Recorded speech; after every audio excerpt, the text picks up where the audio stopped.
দয়া করে কথাগুলো শুনুন প্লিজ, অনেকটা উপকারে আসবে।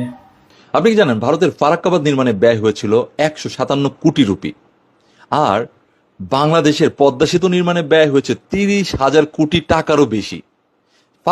ফারাক্কাবাদের উচ্চতা হচ্ছে 7,300 ফিট, এবং যখন আমাদের বাংলাদেশের কোনো পানির দরকার থাকে না, কোনো প্রয়োজনই পড়ে না, তখন তারা প্রচুর পরিমাণে পানি ছেড়ে দেয়।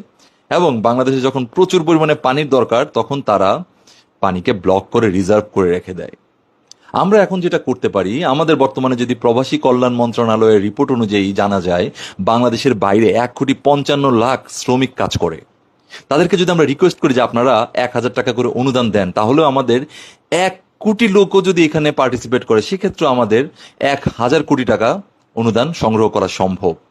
আমরা বাংলাদেশের সিটিজেনদের কথা বাদ দিলাম, তাদেরকেও যদি বলি, সেখান থেকেও 4-5 হাজার কোটি টাকা চলে আসবে যদি আমরা 500-1,000 টাকা করে ডোনেশন চাওয়া শুরু করে দিই।